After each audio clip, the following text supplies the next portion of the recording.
And we are live. Hi, everybody. Welcome to our Monday night B.A.M series. I'm super excited about our guest that we have here tonight. Many of you guys in Salt Lake probably already know Chris, but I haven't had the chance to really get to know him. So I'm super stoked to hear his story.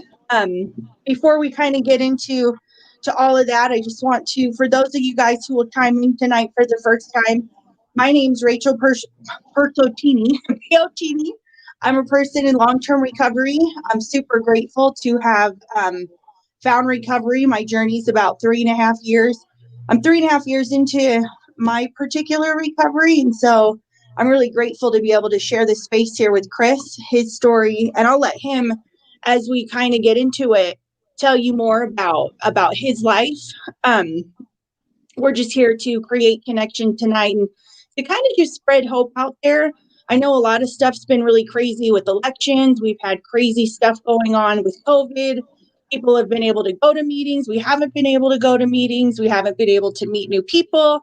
So here's the way we're meeting new people. Chris and I just met 3 minutes ago for the first time, which is pretty rad, but it's recovery related. So I'm stoked about that. How has tell me, Chris, what is like just the whole COVID thing in general? Like what is the world been like for you the last 9 months? For me, I'm really grateful for the spot that I'm in with my recovery and everything like that. I mean, obviously it's been a big change, meetings, things that we took for granted. I've been in and out of the rooms for, about probably 8 years now. So, always having somewhere to go to a meeting, always, having something to do, and that's kind of not the case anymore. And so, for me, I mean, obviously it's affected me, but what I've noticed and who I really feel for are the people in early recovery right now. People in treatment centers, people trying to get sober. I went in and spoke at a treatment center a couple months ago, and they're just they're on lockdown. They can't have any meetings over there. When they brought me in, I had to come in through the back door and stay away from everybody. But I just kind of saw the energy in there, and I felt that a little bit. And man, that's got to be a struggle. And so I think, for those of us, kind of like what you're doing right here, who maybe are a little bit further down the road or in a better place, that we need to get a little bit more creative as far as getting the message out, helping people out. Because I couldn't even imagine, I could not imagine having to try to get sober right now with everything that's going on. It's been crazy. I mean, we have a couple of people who are just now like, 3 or 4 months that participate and come to our like support groups on Thursday, and they're like, it's so weird for them because they don't know what it's like to experience sober events and to go out and like to do recovery days or to do recovery bowling or to be a part of really good fun things that we're able to do because they just know be stuck and trapped in your house. Yeah, absolutely. And the treatment center that I went through, the Haven, years Yeah. ago, that's kind of what it was built on, right? Is 12 steps, but that fellowship, the alumni, and they were there every day, and we had people there cooking with us, having barbecues, taking us places, taking us to the movies, doing all this fun stuff, and kind of getting our minds off of what we were going through right then. And that's a huge part of, I don't think it's the most important part of recovery or sobriety, but I think it is very important, especially right there in the beginning, like you said, that whole fellowship, those events, having fun again, realizing that you can have fun, that you can be happy in sobriety. And it's just it's crazy. It's crazy with where things are at right now. Absolutely. Yeah. And well, and like I can't imagine, it's already scary to like be like, okay, I'm going to stop using today and I'm going to change my whole life and I'm going to go get a job and I'm going to like disassociate from friends and family. And then how do you go somewhere when the world is telling us we have to be afraid of something? So now we've got Hmm. people that are going to be traumatized because, well, I wouldn't say traumatized, but getting into recovery is fucking scary. that first week where you're trying to figure out stuff, and now it's like, okay, go be social distance at the Alano Club, but you can only go twice a week, or you know what I'm saying? So, and Absolutely, yeah. nobody wants to meet in person because, well, some do, but a lot of people are. I know a lot of great sponsors who are still afraid. They're afraid to die. I mean, even sponsors are. And so it's like video chatting, it'll work. I mean, we're creative. We make things work and figure it out, but we know what it's like to be a part of that world. And so it's become, for these new guys, it's a challenge. So I mean, God bless Yeah. you all who are doing it through COVID right for the first time. Absolutely. Well, and I've seen the other side of that as well, right? As much as it's been a struggle for a lot of us and everything like that. I have seen the other side of that where, we're real resourceful as alcoholics and addicts, and to see the different ways people are reaching out, and a lot of the friends and associates that I know trying to help people in treatment centers, and the Zoom meetings and finding ways to have meetings. And Yeah. I was a part of a meeting where we met, a few of us, we met at the cemetery, a couple times a week, and we kind of just be there and kind of threw one together. And so just to kind of see the different things people are doing, I do like that a lot too. So I do think there's a lot of good in this as well. There is, for sure. Because now there's a meeting every hour, whether you want it to be in your state. You can get one from you. We go on a meeting once a week, and it's an international one. And it's the cool. You can't even understand anybody with all their accents. Like, it's the coolest, raddest thing ever. So I mean, you get to learn. I'm all hyper talking about it because it's fun. I like it. Yeah, I Yeah. like it. There's a lot of good. I mean, we could find the bad in everything. And I think the most beautiful part of how this whole thing started was people that were working a decent program automatically right in the very beginning knew we got to protect our people, because if we don't do something right now and make sure that we're working on our self-care, we're helping people learn, like, we got to stay in our books, we got to do this, we got to build connection. It could have got really ugly. And Oh, because yeah. we're taught, you know like, we're taught to know how to be okay. And right from the beginning, it was like, start checking up on your people. Your friends who have high stress or really have like all these issues. So if you knew, it just was positive. I thought it was like really beautiful to see how the recovery community just here in Salt Lake started figuring out what to do, how to do it. And we either were going to bring people down with us or protect our community, which was kind of beautiful to watch. Not even in any weird way. It was like really awesome. No, it really is. It really is cool to see, and that's kind of what recovery was built off of. Is addicts, alcoholics trying to figure a way out, and then just sharing that with the next person, and finding the next person, and being able to give that all back, and that's kind of what keeps us going as a community. And so, absolutely, that stayed true throughout this whole pandemic and not having meetings. And I understand, because I have that, I have those friends, I have that sponsor, I have those people in my life. And that's exactly what they did, called on me, checked on me, made sure I was doing X, Y, Z, and those kinds of things. Because without them, without their example, where would I be? I would have no fucking idea what to do. Yeah. Yeah. We'd be a mess. A fucking mess. Yeah, Train a wreck. fucking mess. Like, I already know what a train wreck is, and the train wreck would have fucking came. Absolutely, yeah. Yeah. Good shit. Well, so obviously you were into the rooms. You do a 12-step program, which is cool. Everybody, I don't know what your beliefs are, but I'd imagine, whatever works for somebody kind of works for them. I mean, we learn, because you said you've been in and out of the rooms 8 years. Yeah, about 8 years. Yeah. Work, right? Trial. Yeah. Like, you're lucky you're alive, because it could have killed you going back out, I'd imagine. But us as humans, like, it's just not as simple as you wake up tomorrow. And for some people it is. Like, I know a couple people who I admire the shit out of, and they're like, I've never had, a reoccurrence of use or a relapse, and it was just one time and I got it. That wasn't my story, because for a good 10 years I tried to drink. I tried to be an Adderall popper. I tried to, just to poke every once in a while. until I realized, like, for me, alcohol, I used to just think I was a drug addict. And I'm like, nope, nope, I like substances. And I was like, nope, alcohol is my worst enemy because you give me a little bit of alcohol and I don't come home for 5 days because now I want to go do a whole lot of meth and a bunch of bath salt and destroy my Mm-hmm. life and, you know, pretend your car was mine when it really wasn't. Yeah.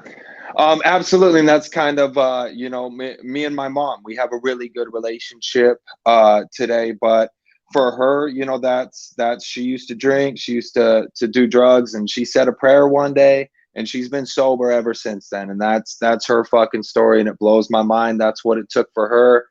She joined the church, and she never had to go to a meeting of Alcoholics Anonymous. She never, had to go to rehab, all those kinds of things. And that's just not my story. I wanted to be sober for years before I finally got to a point to where, I was able to, start putting some time together and actually have some of those results. And so those are the people I relate with the most, the people who didn't get it right the first time. But that's exactly right. Everybody's a little bit different. Some people get it, by saying a prayer, or whether it's the 12 steps, going to treatment, whether that's whatever it is. I think there's a lot of different ways that somebody can have good, solid recovery. I know what works for me. And I think that's something that, like you said, the trial and error, you gotta figure that out. You've got to want it. And, you've got to apply yourself to that and be willing to do whatever it takes. Yeah, for sure. Like, because I wasn't a rehab hopper. I didn't treatment hop. I did one treatment center, and my dad's in a total, like, he's in the rooms. And so he always was like, rehab's bullshit. All you need is $1 for a cup of coffee, and then and go Mm-hmm. get it. But I was like, for me growing up, he was kind of like Captain NA. And so I was like really dismissive to the rooms because I was like, I don't, I'm going to prove him that I don't need to do it his way, which keeps me sick, right? Like that Yeah. constant, I'm not going to let you run it, control and tell me what to do. And for a long time, that kept me really, really sick. Because had I not been, had my ego, right, not been controlling my every move, I probably wouldn't have had to go through some shit. But whatever. I mean, I'm grateful for exactly, no regrets, but don't let your Well, and daddy get in your way. yeah, absolutely. And a lot of us are like that, right? We don't want anything spoon fed to us, and we will try every different type of way to make sure that we don't have to do it your way. And, I think that's something important for us to remember is that, yeah, if you tell me that this is how I have to do it, that immediately my brain is going to say, I need to do it any other way than that. And that's fundamentally who I am as a person. And I wish it wasn't, because I could have saved myself a lot of pain. But yeah, trying to spoon feed those things, trying to force somebody and say, hey, this is what works, whether it works for me or not, that doesn't necessarily mean that it's going to work for you. But I think that the important part is finding that on your own.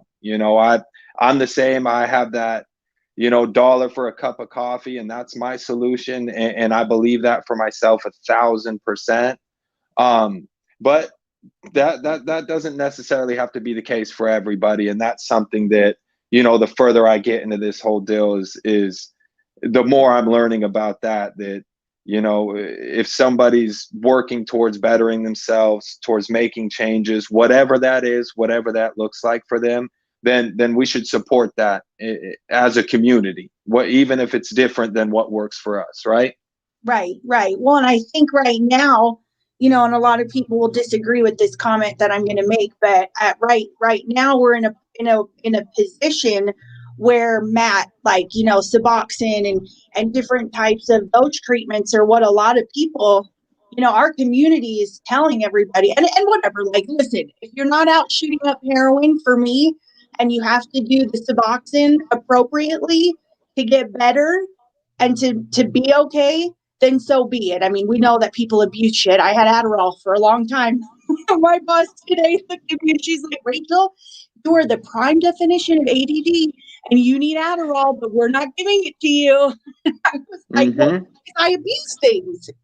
I abuse medication. It doesn't matter what it is, except for Tylenol. I don't abuse that anymore. But even, my brain always said, oh, two Tylenol. Okay, I'll take five. I'll take five because that's just where I Yeah. go. And we're in a world today where there's so much funding for people to be in programs, and everybody wants to put everybody on mat right now. So it's like we're in this crazy world where we're trying to help people, but everybody, I don't know, dude, I'm not even going to get into that whole thing because it probably starts getting ugly. No, it can, and it's probably the unpopular opinion, but it's exactly what I believe in. I know I've learned what works for me, and that's through a lot of trial and error, and that's complete abstinence from everything because I will drink too much milk if you give me a chance. But at the same time, I 100% believe that as a community, we need to look at other options. We can't have this whole, well, this works for me, so this is the only right answer. I think that we should have evolved enough to understand that by now, and if somebody's able to get through these times or further their life, whatever that looks like, whether that's Matt, whether that's whatever that is, everybody's different. Everybody's a different individual. And so I think it's important for us to support that. So I'm on the same side as you. Obviously, probably not a lot of people are, but it's just one of those things, right? That's just Yeah. how it goes. It is, and we just have to love people where they're at. I mean, if somebody's like, sitting like this at the table, and Yeah. we can tell somebody, look, you might have maybe you got to cut back a little bit, But I mean, we get at this point, we get to work our own program and know what works for us, and just be able to, through our experience, as we're going to start to kind of chat more in detail about talk about what does work for me, because I know some people who drink socially, and I'm just like a jealous motherfucker. Must be nice to be able to just have one glass of wine. Must be nice.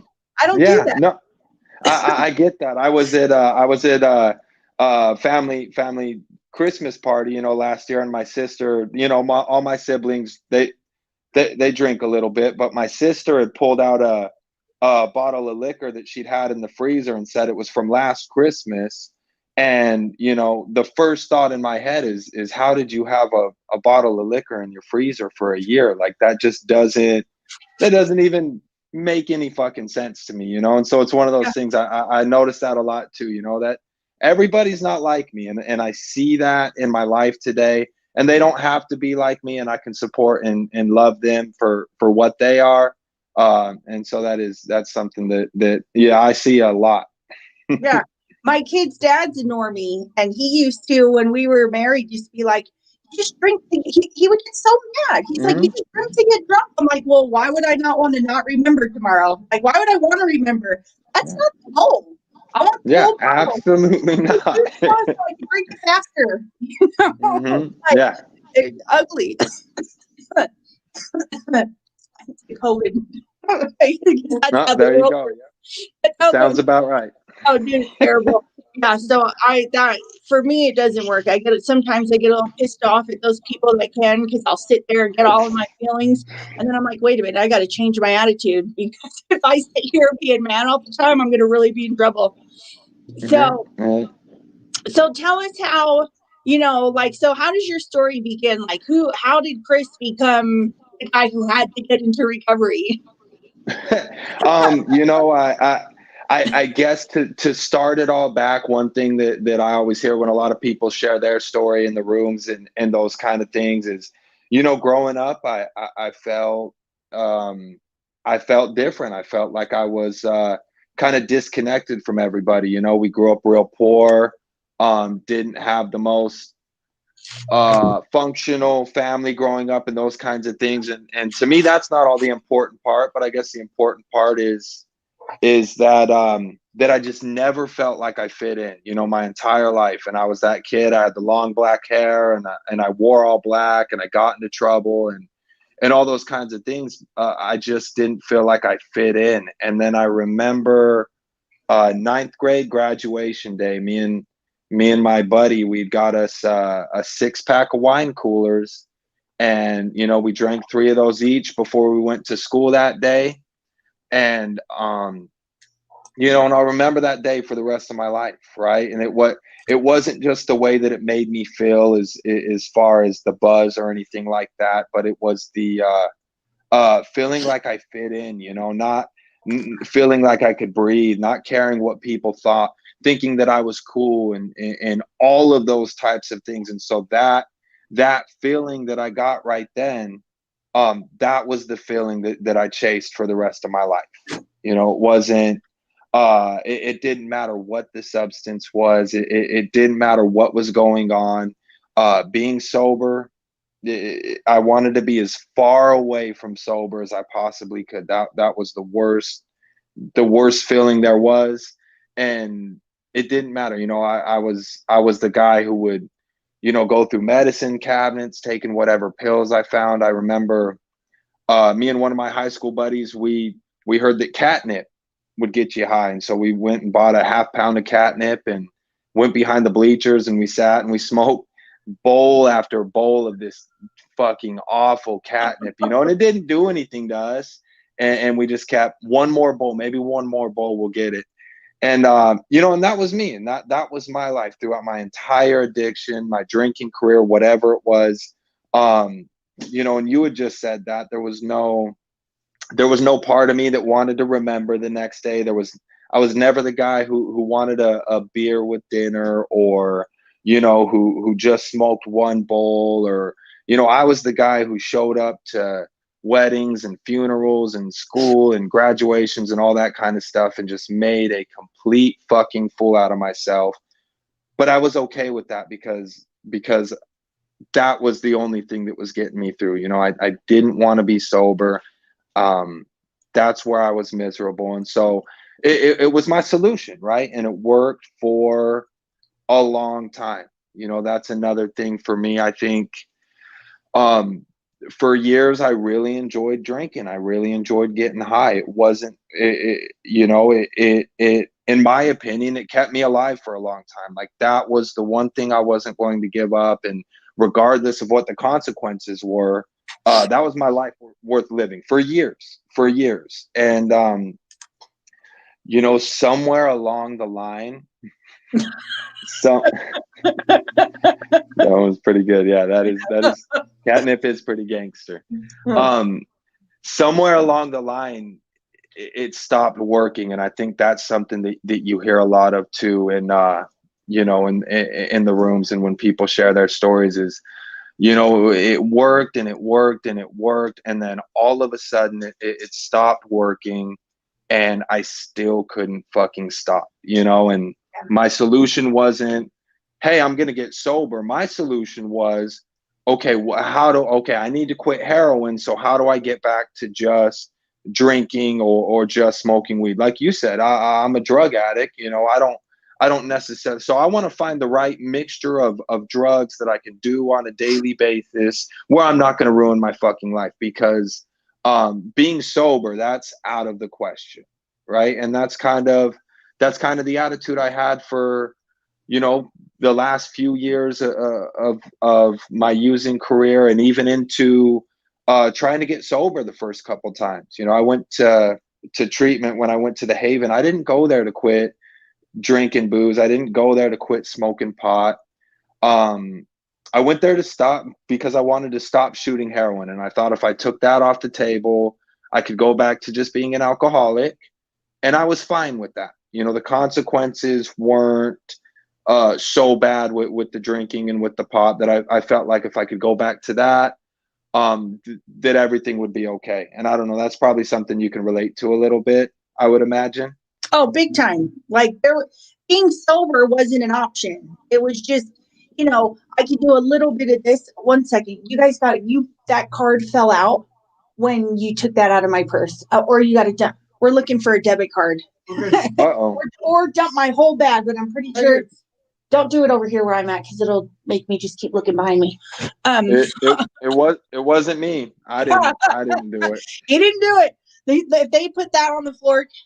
My kid's dad's here for his debit card, and I had it in a big old envelope, and I wrapped it in something so if it tilted over, it wouldn't get lost. And then he's like, "Rachel, it's empty," and I'm like, "Bad timing." Bad timing right now. I think Yeah, it really that's how. fell out when she took it out of my purse in my room. Jade, look on my bed.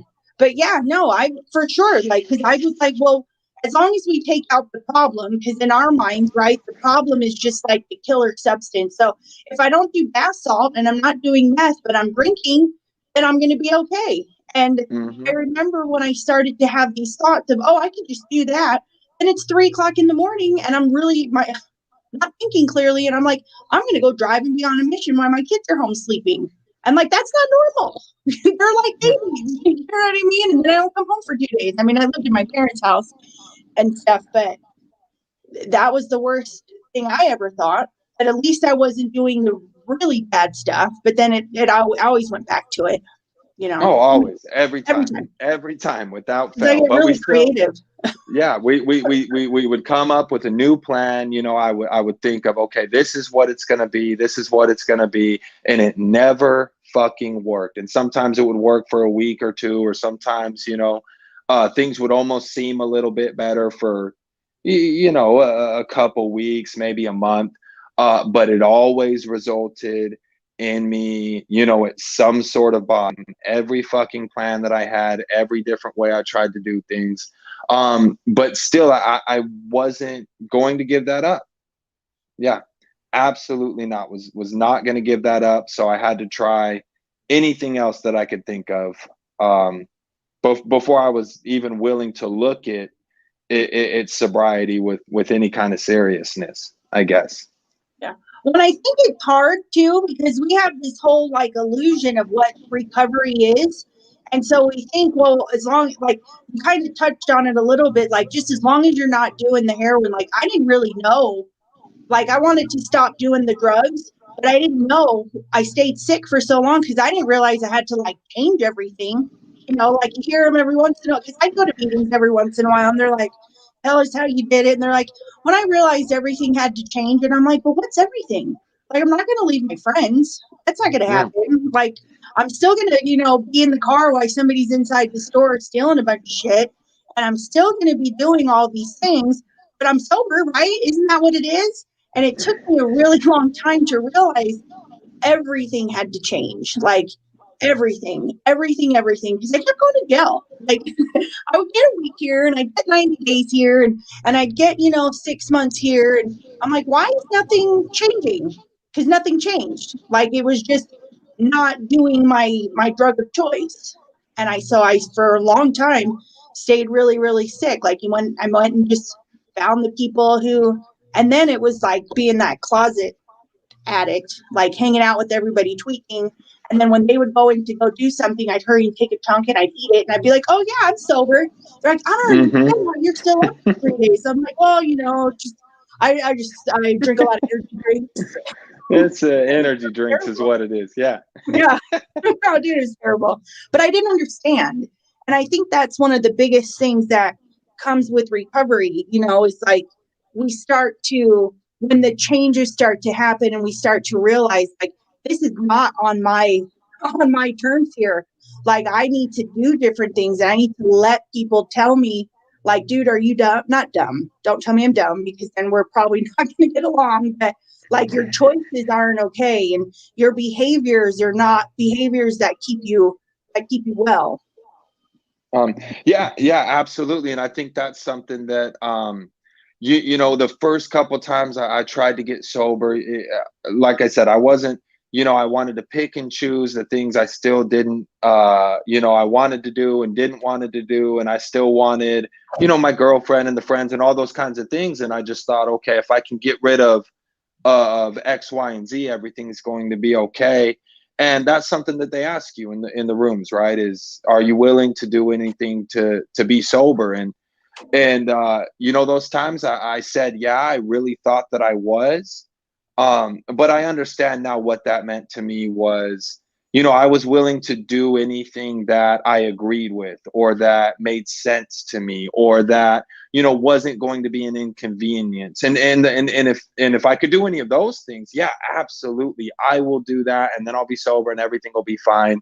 But I understand what that means today, and I understand that because of my story and coming back into the rooms and really being at a point in my life where I knew that my way wasn't working anymore, and finding somebody that I trusted my life in their hands more than my own, and if they would have told me that I needed to jump off of a bridge, as stupid as that fucking sounds, like at that point in my life, I was desperate enough to do it, and seeing the difference that is made, and having that attitude, and not that I woke up with that attitude either.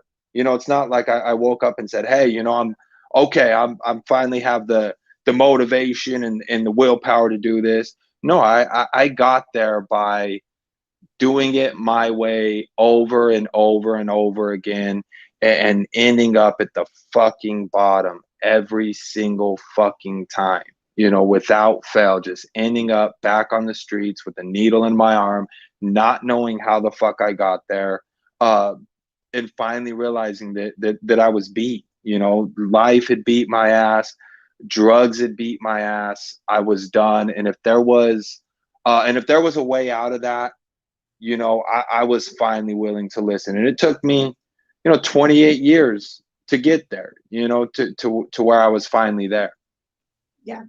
And so what was like, so you said it, most of us will have that, multiple rock bottoms. Like I did some of the stuff I went through. Like when I share my story, I start to cry over it because I'm like, these horrible things would happen, horrible. And a sane person, right? Somebody that thinks clearly would be like, dude, I got to get out of this freaking rut and I got to get away from these people because they're hurtful, they're dangerous, they're this, whatever. And our brain, because we're sick, right, tells us, oh, well, we could fix that. We just go get high so we pretend like it doesn't happen. And then let's go destroy somebody else's life because, we're going to get that revenge. And it like just becomes this ugly, dark circle of hurt and pain and repeating these same things over and over again. Like what made you finally decide, like, I got to get out of this shit or I'm going to die? Yeah, and I remember those days well. It was the same for me. So I had, maybe 6 or 7 months of sobriety the last time around, and I thought that I was just going to go back to drinking. I'm going to drink on the weekends. Everything's going to be okay. I'm not going to do heroin anymore. That was my plan. I had it figured out. I didn't need the recovery or the sobriety. I was going to drink on the weekends, and everything was going to be okay. And man, I mean, 2, 3 weeks into that, I'm doing heroin again, and everything just went down the drain that time, right? Started losing the friends, and family didn't want to talk to me, and lost the house, and we lost our kid. And, by the end of this whole thing, we're running around the streets, we're sleeping in a sleeping bag on the streets. And, I don't want to get high anymore, but not getting high isn't going to fix any of my problems, right? Regardless, I'm waking up homeless tomorrow, and uh, that's going to be a little bit easier to stomach um, if I'm high, right? That's kind of how is quitting going to solve these problems, and it's all of a sudden it's this mountain of stuff. Well, even if I quit drugs, I don't have a job. I don't have a place to sleep. I don't really have any friends. I don't have a phone, all of this stuff. And so you're stuck right there. And the only answer, the only thing that's going to make you feel a little bit better is to just go one more day, and that continues and that continues. And for me, that's the darkest place I'd ever been in my life. I was completely out of control. I didn't want to do what I was doing anymore. I didn't want to rob people and rob stores to get by and all this kind of stuff.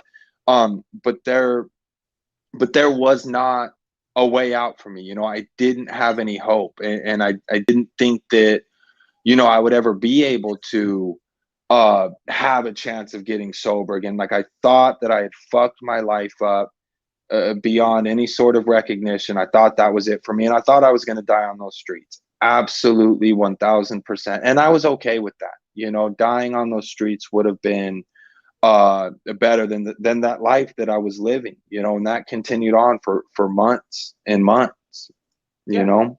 That like brings tears to my eyes because it's so real. Like when you, and maybe let's talk about just for a minute what it was like to really be homeless, because people don't understand. A lot of, luckily there's, I mean, the stigma tells everybody that if you're an addict, right, you're the person that's homeless with a needle on their arm. But really, the truth is, most people aren't. Most people don't do what we did and go to the extreme and live on the streets. Like there's a good percentage, but there's a lot of people who still get to be functioning and get to go to work and, take their pills, and, moms who are just popping Xannies and Adderalls all day, and whatever. Like nobody's addiction is worse or better than the other, but living on the streets, and you kind of said, like, when you become okay being homeless, and when you become okay, like, I never felt good about myself. You know what I mean? I hated it. I cried every day. Like, when I meth was my thing, and that's an emotional drug. I don't know if heroin is, because I didn't do that, but I was always crying. Like, I just to call my kids, I would have tears coming out of my eyes, and I'm like, I love you, but I wasn't coming home. You know what I mean? Like, I was going to come home tomorrow, which 2 months later still never happened. Hmm. But we become okay with surviving and doing whatever it takes to survive and be homeless. It's like we work really hard at staying homeless. Like that's a task. You know what I Yeah. mean? Oh yeah. Absolutely. And I you know, and it's one of those things, like you said, you don't you're never okay with it. You know, you don't like it, you're ashamed of it, but also you learn how to do it. You know, you learn how to be good at it. You learn how to accept it. And you know, and that was something for me. You know, whatever we do, we'd wake up and we'd go do what we had to do to make money every single day. And so many nights that I had enough money that we could have got a hotel room for the night and stayed somewhere warm for the night. But instead, you know, we'd get high and then we'd sleep in a sleeping bag in the fucking rain. And I didn't see a problem with that. You know, there was no, you know, it didn't matter as long as I had what I needed to get by, you know, as long as I had my drugs, um, that came first over everything. And it didn't matter if I had to sleep in the cold, and it didn't matter what I had to do to get them, because that was how I got through with you know, living like that. But it's a hard place to get out of, I think, for anybody, whether you're an addict or for whatever reason. Once you're in that position, I mean, you kind of feel like you're cut off from the rest of the world, and nobody wants to help you. And even if people are willing to, it's really hard to ask for help when you're in that situation, right? Who wants to go up to somebody's house, hasn't showered in weeks, you know, you stink, you're strung out, all of those kinds of things, and say, hey, you know, I need your help. It's a really hard position to be in for anybody, and those were really tough days. I mean, I think anybody who's gone through that absolutely can relate to that. Yeah, it's hard. Like, and then just transitioning, right? So now you've had your rock bottom. You've kind of decided you want to do something different. And then is that when you decided to go to the Haven? So no, so this last run was after I had gone to the Haven. So when I Okay, said, okay. you know, I had a few months of sobriety, so that was before, and I'd gone to the Haven, and you know, 6 7 months out of treatment, I decided, well, I'm just going to drink a little bit, and Right, then right. 3 years later, that's where I wound up, was on the streets. Yeah, it's crazy. Well, and then we'll kind of get into this. So now you've tasted recovery, right? You kind of know what it's about. And it's hard. I mean, some people get it. Some people don't. Like it took me forever. I did it. It took a minute. So when I finally got it, and I was like, okay, this is pure hell. And I had to like literally get down on my knees and pray like it was another jail stay. Like I admire the shit out of anybody who can not be in a program or in like meaning like drug court or jail or who like can just say I'm gonna get sober because I want to. Like I was never that girl. I was always I had to go to jail because if I got out of treatment, I just went back to what I was doing. Like I had to have the jail stay for whatever reason. That's the only way. Like if I relapse today, I'd like to think that I'd be able to say, oh, I can stop, but I know me. It's never been like that. 25 years of using, since a child, I never got to do that. So for me, I have to go to jail. I have to go to jail, and my spiritual awakening that I finally had, because I always heard people saying it, and I was like, well, yeah, I talk to God when I need something, and only when I need something, and usually it's when I'm in jail, praying and saying, please don't sentence me to prison, please don't sentence me to prison. And those were my jail relationship or my God relationships for a really long time. But in a program they teach us, like, we have to have the spiritual awakening. So like, what was that like? I'm assuming you had one. Well, absolutely, and for me, it's 100% the same. I've never been that guy who was ever able to stop, and I always end up either in a treatment center or jail, and that's what happened this time around. I finally got, I'd been in and out of jail that entire run, but I finally got put in there and put in there for a little while where they didn't just let me right back out, and and that probably saved my life. I'm going to say that right now, that probably saved my life, being able to have that time to get the drugs out of my system and to kind of think about what was going on. And knowing that I didn't want to get out, and I didn't want to get out and go back to what I'd been doing. I was fucking done, and I can't explain it any better than that. I didn't know what it was going to look like for the future. I didn't know what was going to happen. But I just knew, I just knew, like, that was it. It wasn't working anymore. My way wasn't working. Getting high, getting drunk, all of that shit, it wasn't fucking working, And so when I got out, that was kind of, that was the first time in my life where I had this in my head. I just accepted that, I'm probably going to be miserable if I stay sober, but I'm just going to stay sober and be miserable for the rest of my life. Like that was the best that I could give myself fresh out of jail. And I was okay with that. I was okay with that. I mean, it wasn't glamorous. It's not, when the teacher asks you, what do you want to be when you grow up? That's probably not what comes to mind. But that's where I was at. And it's just, it's kind of crazy to look back at that, because that's a couple years ago, and now, over a couple years ago now, and to look back at that and to just see the way that that things have changed. And that's exactly what it started with, was just for the first time in my life, knowing that the getting fucked up wasn't going to fix anything right there. It just wasn't going to work. That wasn't going to be my option anymore. And so I had to find something else. There had to be something. I had to give something a try and really see it through, Yeah. Yeah. And I think it's like when we finally are able to surrender to ourselves and like realize the shit's not like, if I'm like you want to live, and if you're going to be miserable, we'll figure it out. And we do. Yeah. And here we are. So what are like, tell me now, so you find recovery, you start getting into it, because you're like 2.5 years, 3 years. Yeah, coming up March 8th will be 3 years for me. Yeah. So you've got like a ton. I mean, one of the hardest things for me in the very beginning was like locations, right? Like when we're homeless, you like run the streets. And so everything's like, oh, I used to do this here, and oh, this is where I did that. And I mean, I still kind of do that, but now that the years have gone by, we get to because we work on memory. We're like, that's how the human brain works, is replacing old memories with good memories. Right. So now maybe you don't see the trap house you used to see on every corner. Now you're like, oh, that's a good taco stand. We went there with my recovery buddies. My sponsor took me here. Because that was hard for me for a while. Because everything was a memory. Because when you're homeless, you're just outside all the time, wandering. So what's it been like? Like, so to get into the new life and to transition and to find recovery, like, how has that been for you?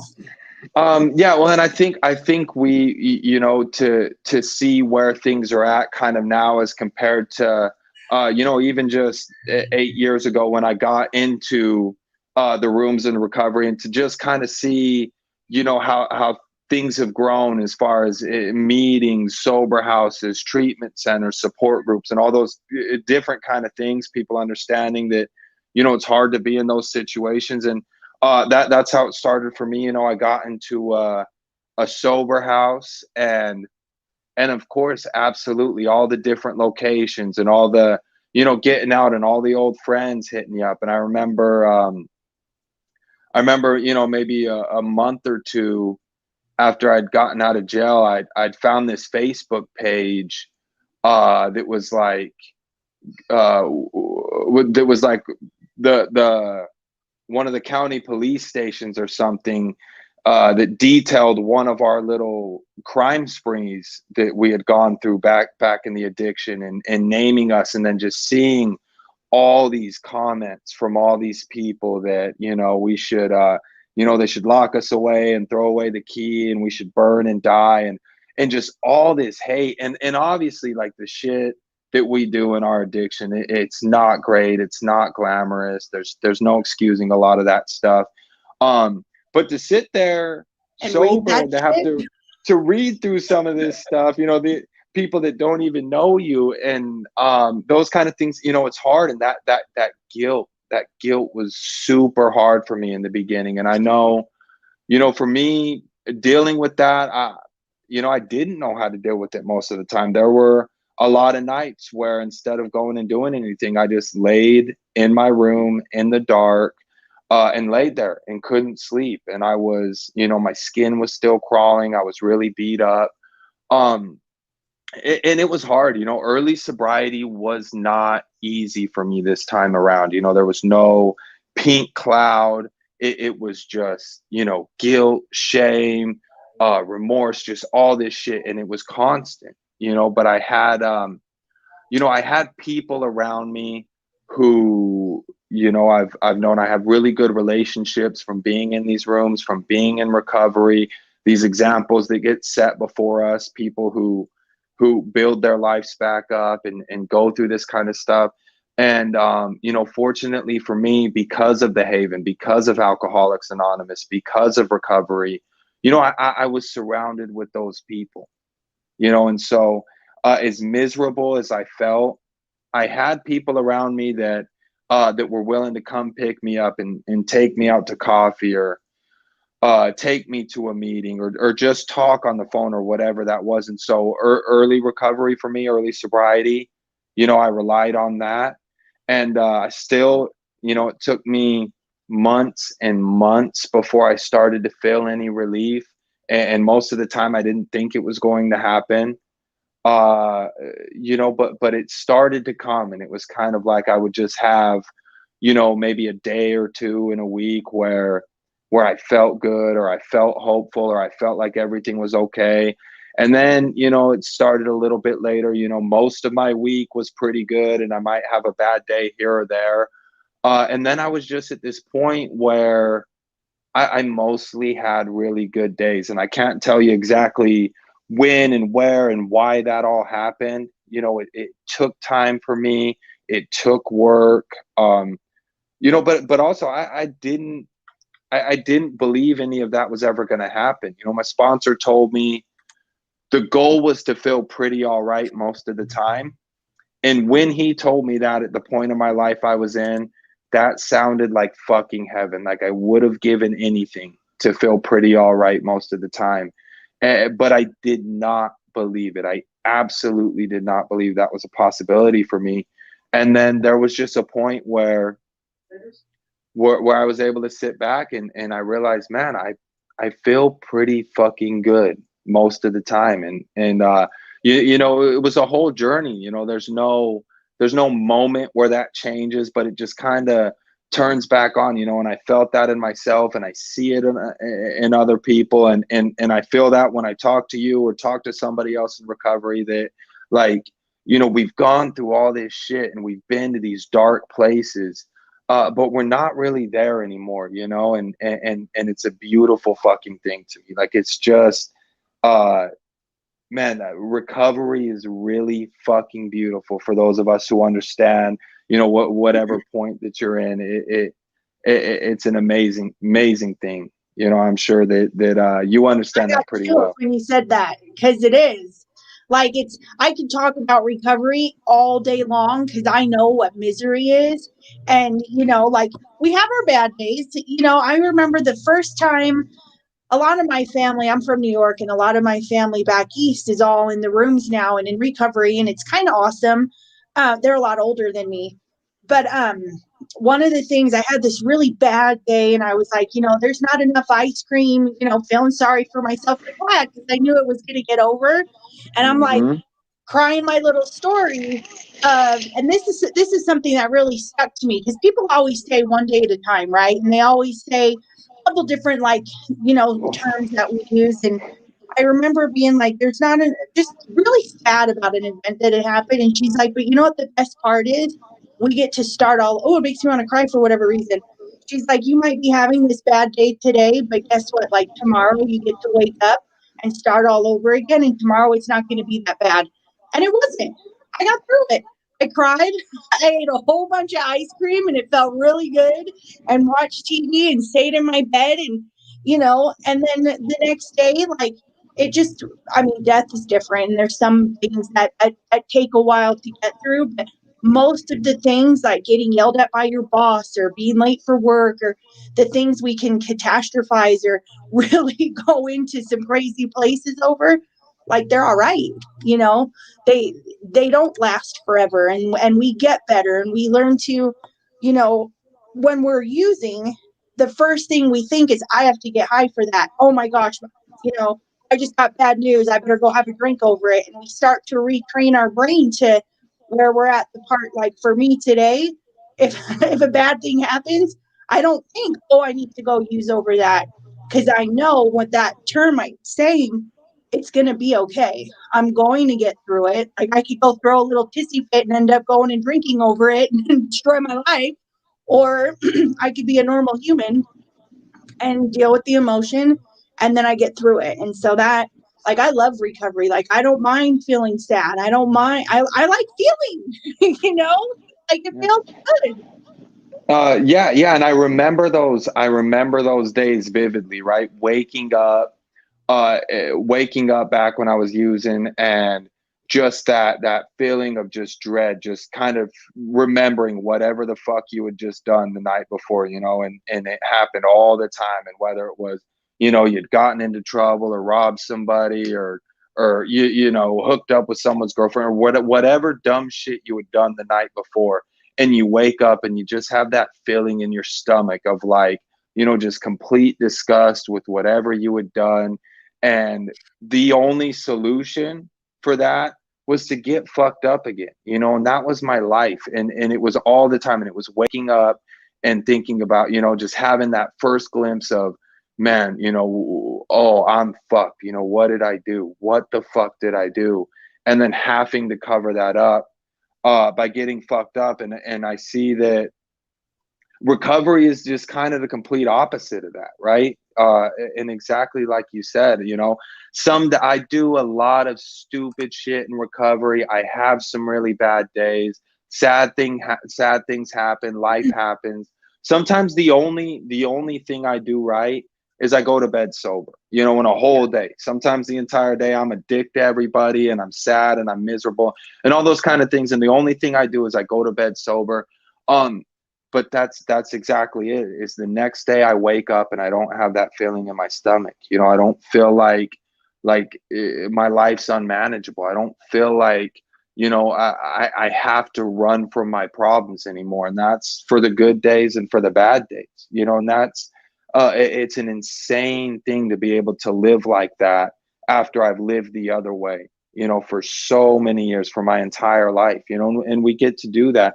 And it does. Sad things happen. We lose people in recovery. We go through things and breakups and friendships and all this kind of stuff. But it's not the way that it was back then. The sad things, there's still some hope there. Like, I know that I'm going to get through it.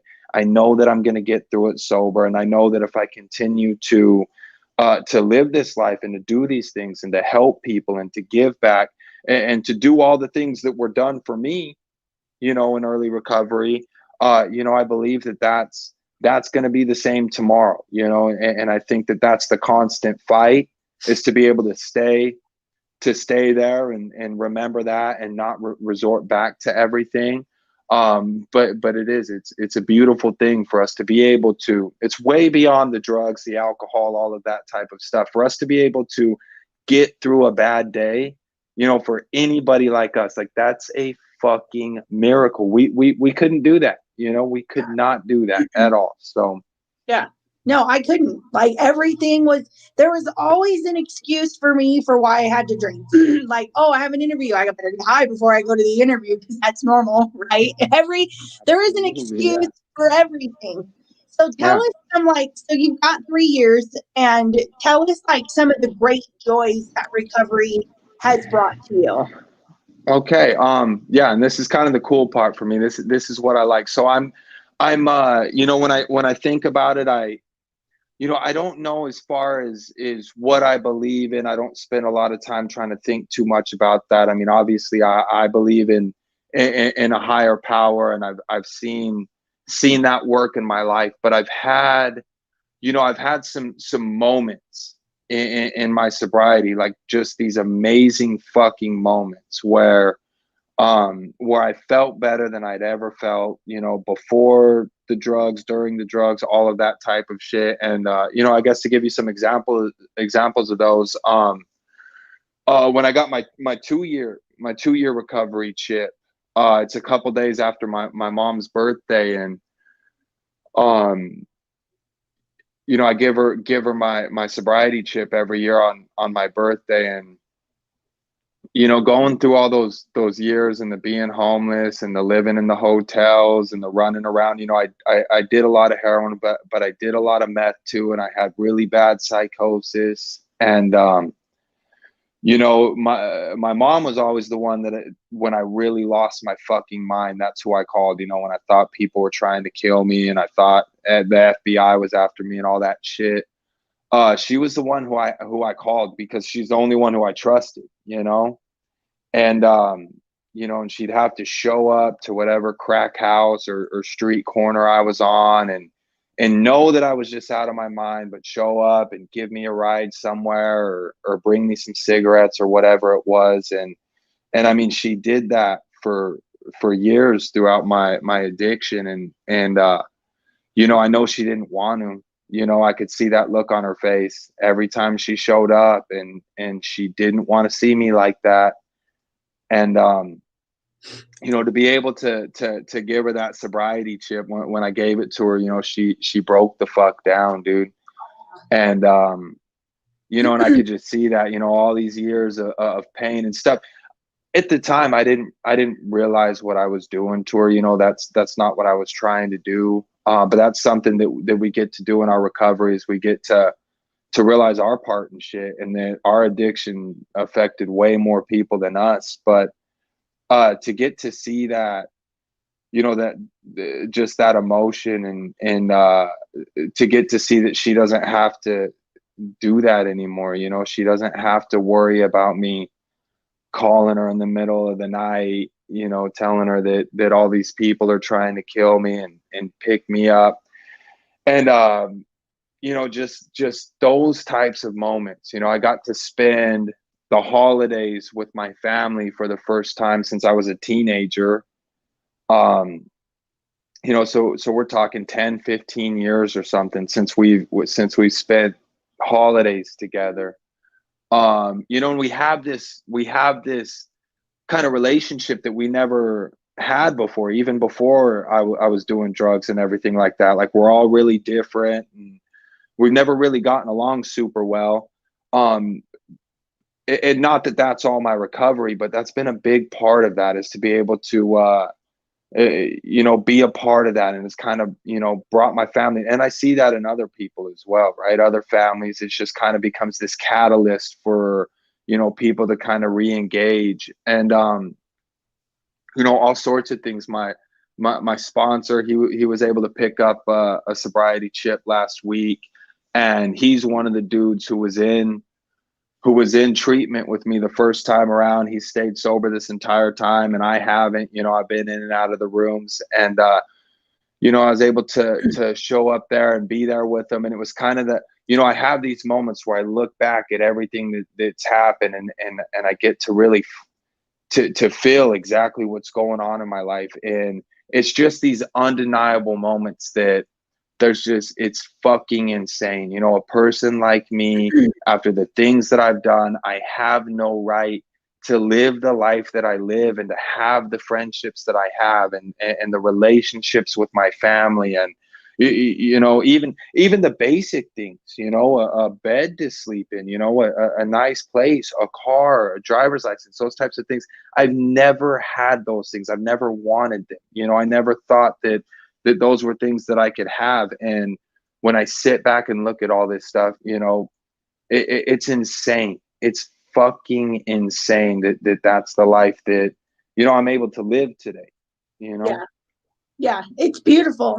Like, we take all these little things for granted, and just having our freedom, like being free from being a slave to addiction, because you don't realize how much as a slave you are. And I'm super grateful just for all of these blessings. Like, I mean, I love just being able to see real colors and like touch snow and feel it. Like, if I can feel the snow, that's a good thing. That means I'm not outside freezing, you know and we get those things, and I love that, because I think we destroy anything that's good and positive in our life, and we ruin all these friendships because we're sick.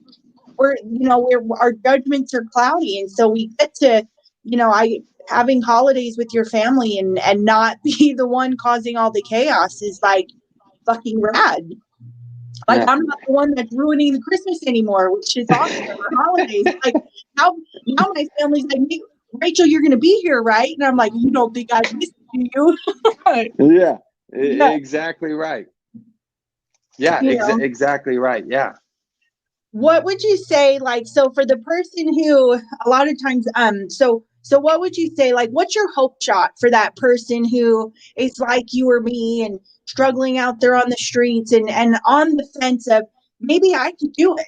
Like, what would you be like your hope shot to kind of end this out with?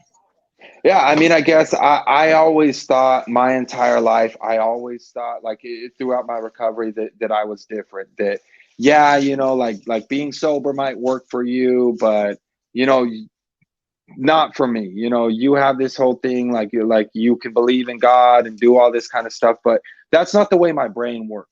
I did not think that I was ever going to be able to be happy sober. I didn't think that, it would work for me. A lot of it doesn't make sense. Like, how does, like all of it, I tried to just figure everything out, and I wanted all these answers, and I wanted all these results right away. And when I didn't get them, I felt like I had, proved recovery wrong. And, I went back to what I knew. And so, I guess at the end of the day, my hope for anybody is like, just give yourself a chance, give yourself a fucking chance. Like, don't think of all the reasons why you shouldn't do this, or why it's not going to work, or why you don't fit in, or all the things you hate about, pretentious fucking old timers in AA, or all that kind of shit. Cause we can pick all this stuff apart, right? And we can sit and talk about all the things that we hate, because recovery is not perfect. It's never going to be.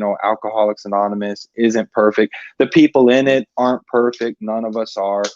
But give yourself a chance, because it's something that I wish I would have been able to do sooner, and it's something that I hope for anybody going through this, because it's, the bottle's not going anywhere. The drugs aren't going anywhere. If you really give recovery, whatever that looks like for you, an honest chance, and it doesn't work, then you can go back to the drinking. You can go back to doing drugs. But give yourself a chance, right? And that's something that you have to be willing to do things that you don't want to do, that don't make sense to you. You have to be able to get out of your comfort zone. And those are things that I didn't want to do for a long time. But I see that now and I look for those things, and now I don't love feeling uncomfortable, even something like this, it's uncomfortable. I can't say that I necessarily want to do these kind of things, but I've learned in recovery that when I do them, my life gets better. I get those effects. Things work out for me. And so I do them without fail. If I'm asked to do something, if there's any way that I can give back or do anything, I do it, not because I want to, but because it works. It absolutely fucking works. Yeah. Well, good deal. I know I mean, I could go off on service now for another 20 minutes, but a lot of times people get tired of hearing me talk. I mean, sometimes I never shut up, but service is something really important. And I'll just close it out with this, like being able to be on something like this where we get to serve others, because for so long, all we did was take for everybody. And we were so selfish, not even intentionally. Like, I don't think I woke up and I was like, I'm just going to take from sometimes I knew I was taking from the world, but you know what I'm saying? Like, I knew I was taking in that sense, but I wasn't thinking I was selfish. And now we did what we had to do. Yeah. Right, to survive. And now I get to selflessly, and that's not like about ego or whatever, like, but just be selfless and help other people. And, something simple like this where somebody will hear it and just, throughout whatever it is we do and however we try to help other people, sharing our story gives hope to other people. Somebody could watch this today and be in a really dark spot and be like, you know what, maybe that one sentence will save somebody from going out and putting a needle in their arm. And so service is huge for me, even if it's something like this is service. I want to just thank you for taking the time out of your day just to kind of sit here and chit chat with me. I surely appreciate you. This is good. I think a lot of people will get a lot out of it. And I appreciate that. So thank you. Yeah, thank you for having me. I appreciate the opportunity. I really do. Yeah. And I think it's safe to say anybody who gets to the end and is looking for a guy to reach out to, Chris, like, you just write in the comments, you can just write something in there and you guys will know it's Chris Kerrington, and I'm sure he'd be happy to be supportive and help you along your journey or give you suggestions or offer solutions that may work. So thank you. Yeah, absolutely. Anybody can reach out to me at any time. Absolutely. Yeah. Awesome. So thank you. Have a good night. I'm going to press end and it'll keep us in here. But have a good night, everyone. Thanks for tuning in.